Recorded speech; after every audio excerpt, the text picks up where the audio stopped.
Hello, my name is Stephen Denman. My organisation is Shining Guidance and my website is shiningguidance.com. I'm going to talk to you today about a fascinating subject that may seem very conventional and scientifically based,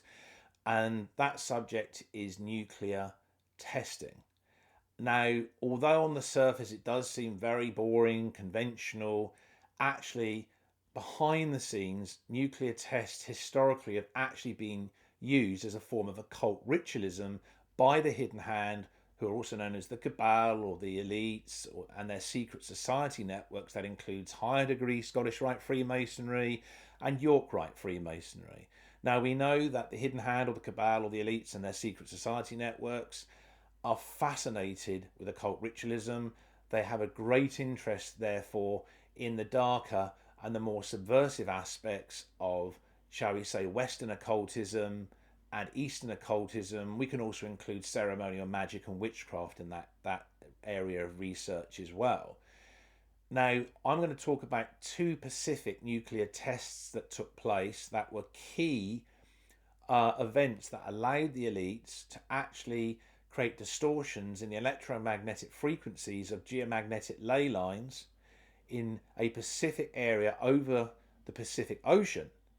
And this then allowed a fissure to occur, a breach in the fabric of space time, so squadrons of negatively based extraterrestrials could then gain very easy and covert access into the 3D holographic reality of the material dimension on planet Earth, obviously with the secretive assistance of the hidden hand or the cabal, or we can call them the elites and their secret society networks. That does include higher degree Scottish Rite Freemasonry and higher degree York Rite Freemasonry. So the first of these nuclear tests took place on the 1st of July 1946 and was carried out by the United States Navy, where designated commissioned officers were used to monitor and supervise the nuclear test that took place. And it was called Test Able. The second of these nuclear tests took place on the 25th of July 1946 and was given the designated name of Test Baker. Both the nuclear tests took place in a location that is now known as the Bikini Atoll or the Echholz Atoll in the Marshall Islands, which is a sub-region of Oceania that is also called Micronesia, near the equator in the Pacific Ocean. Now, what we do realise from looking at this information is that the hidden hand or the cabal or the elites and their secret societies obviously had scheduled some kind of meeting to take place. It was like they knew by opening up that dimensional portal, by creating that electromagnetic frequency distortion in the geomagnetic ley lines in that area over the Pacific Ocean, that it would allow a fissure or a breach in the fabric of space-time to occur, because they knew exactly what was literally in waiting on the other side of that electromagnetic filter, which was the negatively based extraterrestrials that they've always had, very detailed, subversive kinds of conversations with over many aeons, through many generations of their own families, their own genealogies. And those negatively based extraterrestrials are the Rigelian Greys, also known as the Orion Greys, and their autonomic biological servants, who are the Zeta Reticulan type A Greys and the Zeta Reticulan type B Greys. Now, those groupings of negatively based extraterrestrials were the individuals who are piloting the large squadrons of glowing and levitating discs or spacecraft that were literally waiting on the other side of that electromagnetic curtain or filter, waiting for the fissure or breach in the fabric of space-time to occur during both those nuclear tests, the first obviously which took place on the 1st of July 1946 and the second which took place on the 25th of July 1946. And of course, because the hidden hand or the cabal, also known as the elites and their secret society networks, that does include higher degree Scottish Rite Freemasonry and York Freemasonry, have had a long-term, highly distorted and bizarre relationship with these negatively based extraterrestrials, who on many levels identify completely with the Luciferian consciousness that is emanating from beyond linear space-time, out of the collective thoughts, the collective thinking processes of demons that are also known as negative entities or astral entities that reside in, vast multitudes in the infernal regions of the astral plane. We can definitely say that the elites were really preparing themselves to unfold a very long-term occult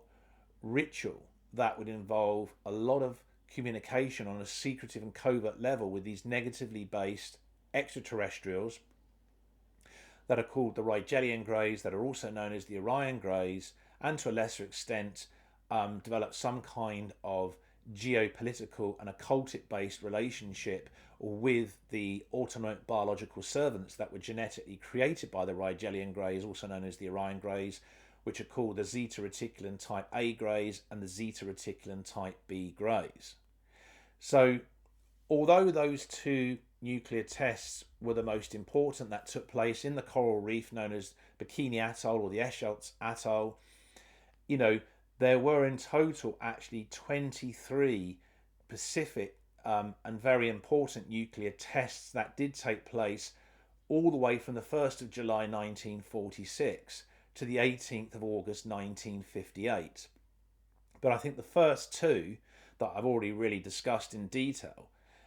were the ones that we used to initiate, to literally activate that dimensional portal fissure to breach the fabric of space-time and to quickly and easily allow these vast squadrons of piloted flying discs to enter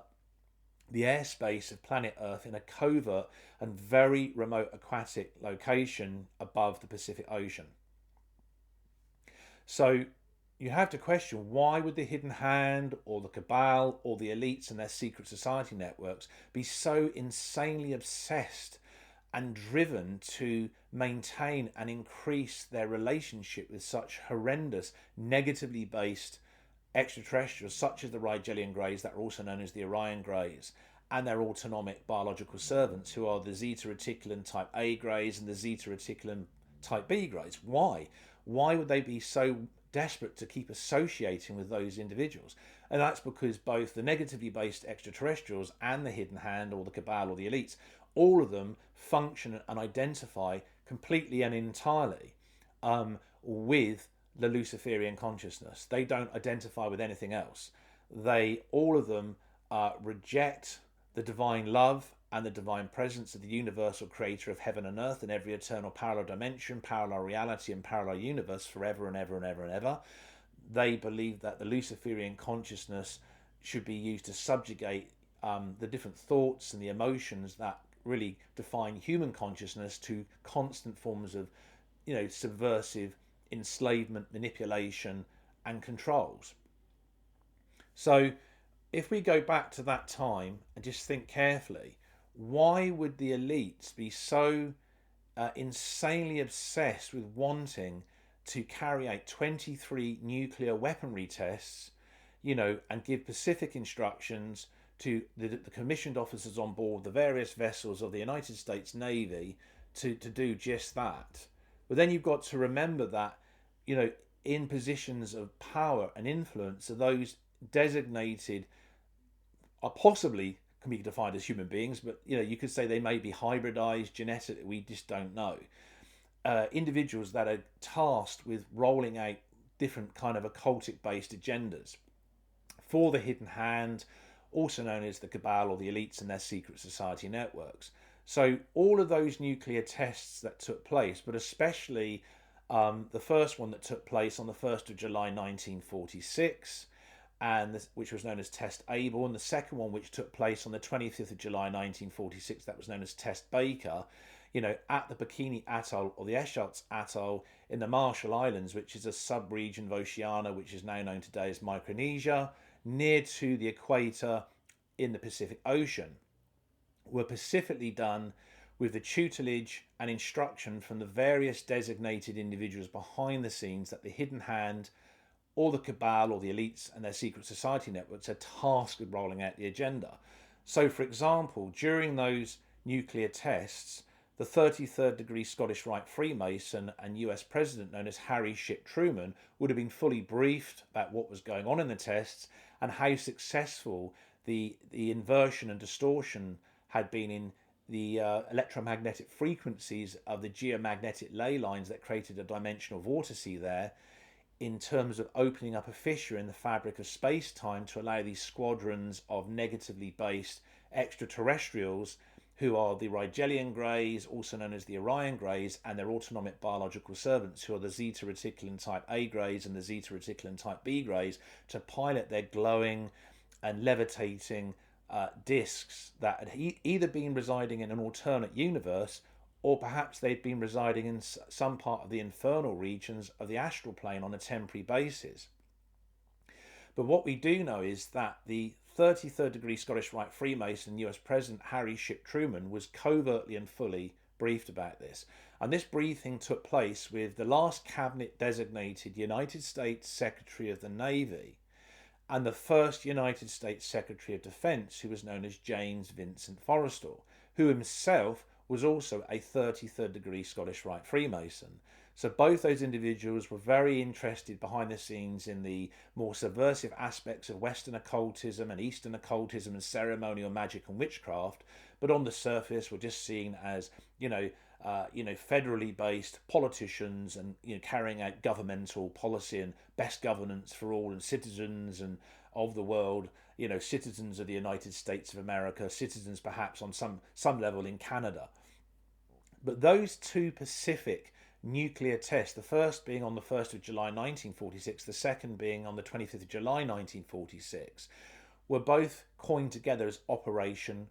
Crossroads. Think of the word crossroads. What is a crossroads? It's the crossing of two pathways or two conduits. It's the point, the nexus point that is created when those two pathways cross. So we can say that Operation Crossroads was really an occult ritualism based martial procedure taking place in that very remote aquatic environment of the Pacific Ocean, where literally they were taking two geomagnetic ley lines, detonating nuclear materials on them, opening up a fissure in the fabric of space-time to allow these squadrons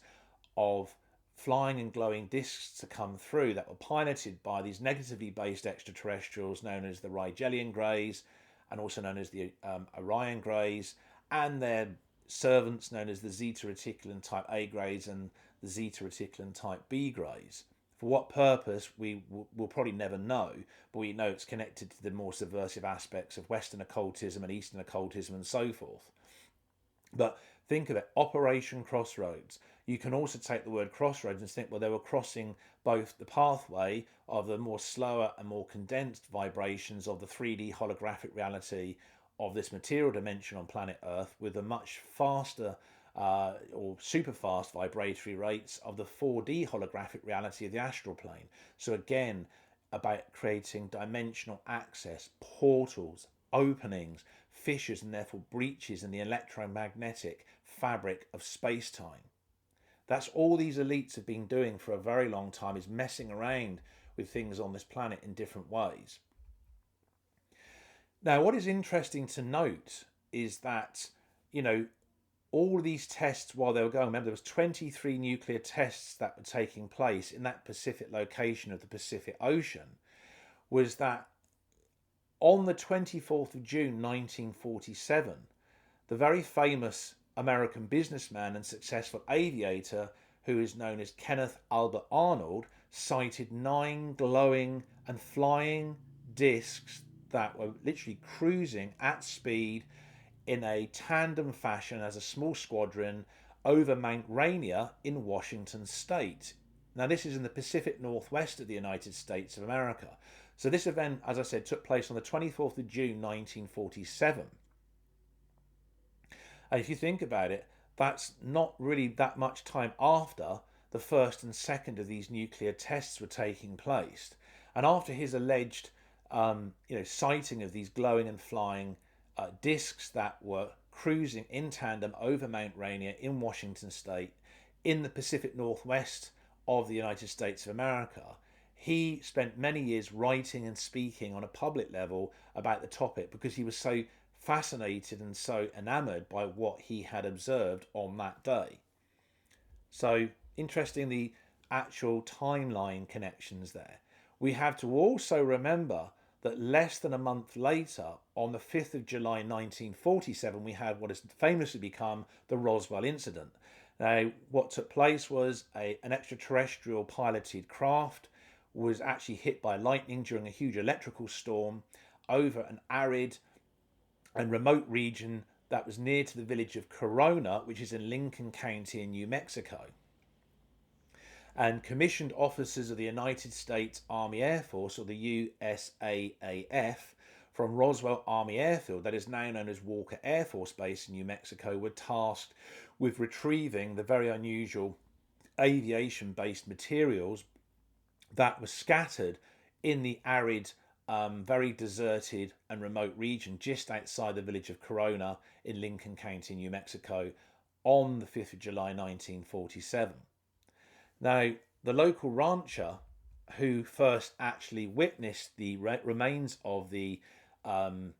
spacecraft or flying disc was known as William Brazel, also given the name of Mac Brazel. And obviously, on the evening of the 5th of July 1947, after he had obviously located the remnants of the crashed spacecraft, he was in the village of Corona in Lincoln County, New Mexico, and he heard reports on the local radio of what had been witnessed by people, because people obviously had seen in the skyline an unusual object what appeared to be coming down to the ground, but nobody was sure what it was. But it was rumored that it was a weather balloon from the US military, and there was a lot of speculation going on. So on the Sunday, which is the 6th of July 1947, William Brazel, he decided to travel back out to the location just outside the village of Corona and excavate out all the debris, the remnants that he had actually buried in the ground. And then on Monday, the 7th of July 1947, he took the actual unusual astronautic materials that he buried there in that arid region, that arid location, to the sheriff's office in the city of Roswell in Chavez County, New Mexico. Now, the actual sheriff of the Roswell Police Department then contacted the Roswell Army Airfield, which then assigned Major Jesse Marcel from the United States Air Force, or the USAF, to then liaise with William Brazel, and they both went together out to the debris site near the village of Corona in Lincoln County, New Mexico, and obviously the materials were all retrieved by the United States Air Force, or the USAF, and were taken quietly away. So I just think it's very interesting that these events were taking place so soon after these nuclear tests were taking place in that Pacific location, in a very remote aquatic environment of the Pacific Ocean. What is interesting is that the Roswell incident has really predominantly always been refuted, that it was all just a conspiracy theory. It did not involve extraterrestrials, because there was always the rumours that there were bodies of extraterrestrials who had been piloting the spacecraft that were also located with the debris that was scattered in an arid region just outside the village of Corona in Lincoln County, New Mexico. But what is interesting is that the nuclear physicist from the United States of America, who became a very famous UFO researcher by the name of Stanton Terry Friedman, did an interview on the 27th of February 1978 with Major Jesse Marcel, who was the only person who actually accompanied the debris from the Roswell incident. And he took the materials to United States Air Force Plant 4, which is in Fort Worth in Texas. So that's where all the actual astronautic and aeronautic remnants and components and circuitry and metallic substances were all removed to. They were actually taken from that arid location just outside the actual village of Corona in Lincoln County in New Mexico, and were transported to United States Air Force Plant 4 in Fort Worth in Texas. So in that interview that Major Jesse Marcel gave to the UFO researcher known as Stanton Terry Friedman on the 27th of February 1978, he actually said the official story was not the truth, that it wasn't a weather balloon that was retrieved. it was an extraterrestrial piloted spacecraft that had crashed. It had been hit by lightning during a huge electrical storm over that area of New Mexico, and the shall we say the astronautic and the aeronautic substances or materials, circuitry, you know, processing chips, whatever was on board used in the navigation units and consoles on board that spacecraft, all of the materials therefore were covertly transported from the arid location near the village of Corona, in Lincoln County, New Mexico, and were taken to United States Air Force Plant 4 in Fort Worth in Texas for secure and safe storage. So he then refutes in that interview very clearly that it was a weather balloon. In fact, it was a spacecraft, literally, that had obviously been on an interstellar journey, manifolded space time, but had been hit by lightning during a huge electrical storm in that area over New Mexico. So I just find it very interesting that a lot of these events started to occur with rapid levels of prevalence after those nuclear tests, had been taking place, especially the first and the second nuclear test, the first being on the 1st of July 1946, the second on the 25th of July 1946, in that remote aquatic location within the Pacific Ocean. So I don't think there's much more I want to add to this information, apart from the fact it's fascinating. I think all of you have probably found what I've been presenting to be very interesting. But I will say this, that nuclear tests predominantly are carried out for reasons of occult ritualism. It's always on one level or another being connected to negatively based extraterrestrials, such as the Rigelian Greys, who are also known as the Orion Greys, and their autonomic biological servants, who are the Zeta Reticulan type A Greys and the Zeta Reticulan type B Greys. It doesn't really concern much else. It's all about power play. It's all about technological exchanges. It's all about genetic research. It's all about astronautic and aeronautic advanced types of scientific development and endeavour. It's all connected in some level now, these days, to the breakaway civilization that exists covertly throughout this solar system and exists many light years beyond this solar system. But I think on that note, I'm going to bring this presentation to an end. I'm sure you have really enjoyed watching what I have presented. I've certainly enjoyed presenting it to you. There'll be many more videos to come in the near future. And on that note, I'm going to say, take care, everybody, and I will speak to you all soon.